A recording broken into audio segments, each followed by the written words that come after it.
নমস্কার বন্ধুরা, আজকে আমি আর মাছের যে মুড়োগুলো আছে এই মুড়ো দিয়ে, আর আমার কাছে 2 পিস ছিল, 2 পিস দিয়ে তো আর মাছের ঝোল টোল করা যায় না, তো এই মুড়ো দিয়ে এই 2 পিস মাছ আমি মাছগুলোকে কেটে ছোট ছোট করে নিয়েছি। আর মুড়োগুলোকেও একদম এই যে সব ছোট ছোট টুকরো করে নিয়েছি। এটা দিয়ে একটা খুব সুন্দর তরকারি হয়। এই মুড়োটা দিয়ে এই তরকারিটা করলে খেতে খুব স্বাদ হয় আর ভালোও লাগে খেতে। শুধু মাছ দিয়েও এটা করা যায়, কিন্তু এর সঙ্গে এই যে মুড়োর যেটা থাকে সেটা দিয়ে করলে বেশি ভালো লাগে। আপনারা এটা করে দেখতে পারেন। আর এর সঙ্গে নিয়েছি আমি বেগুন, ছোট ছোট করে কেটে নিয়েছি বেগুনগুলো, আর আলুও তাই সেম ছোট ছোট করে কেটে নিয়েছি। আর কাঁচা লঙ্কা নিয়েছি, ঝালটা নিজেদের উপর যেরকম ঝাল খায় সেই অনুযায়ী কাঁচা লঙ্কা, এর মধ্যে কাঁচা লঙ্কা দিই কিন্তু এটা ভালো লাগে খেতে। আর আদা এরকম টুকরো করে নিয়েছি, কিছু আদা। এখন আমি মাছগুলোকে ভেজে নেব, ভালো করে মাছগুলোকে ভেজে তুলে নেব। তেল গরম হয়ে গেছে, আমি গ্যাসটা কিন্তু ছোট করে দিয়েছি, কেননা আর মাছ খুব ফোটে, গায়ে ঠায়ে ছিটে আসতে পারে। এই জন্য গ্যাসটা ছোট করে দিয়ে মাছগুলো আস্তে আস্তে ভেজে নেব, খুব আস্তে আস্তে ভেজে নেব। মাছগুলো সব ভেজে তুলে নিয়েছি। এই গ্যাসের আঁচ ছোট করে করে, ভীষণ ফোটে এই আর মাছ, দূরের থেকে দিয়ে দিয়ে ভেজে নিয়েছি। খুব সাবধানে ভাজতে হয়। তেলটা গরম হয়ে গেছে, ওই মাছ ভাজার তেলেই আমি এর মধ্যে 5 ফোড়ন দেব। ফোড়নে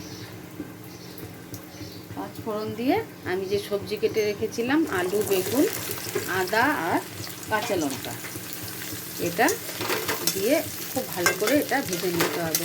এর মধ্যে কোনো মশলা টশলা দেবো না, মশলা ছাড়াই এটা খুব স্বাদ লাগে খেতে।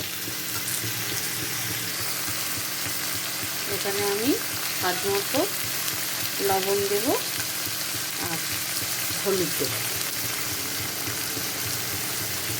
এটাকে ভালো করে এখন ভেজে নেব, খুব ভালো করে আলু বেগুন এটাকে ভেজে নেব। আদা ইচ্ছা করলে আপনারা আদাটাকে বেটেও দিতে পারেন, সেটাও ভালো লাগে খেতে। আমি আদাটাকে ছোটো ছোটো করে কেটে দিয়েছি। আদাটা যদি বেটে দেন তাহলে আদার মধ্যে একটু জল দিয়ে উপরের থেকে সেই রসটা নামানোর আগ দিয়ে এটা দিতে হবে। আর যদি আদা ছোটো ছোটো করে কেটে দেন তাহলে এর সঙ্গেই দিয়ে দিলেই হয়ে যাবে। আলু বেগুনটা ভাজা হয়ে গেছে, এখন এর মধ্যে আমি জল দিয়ে দেব।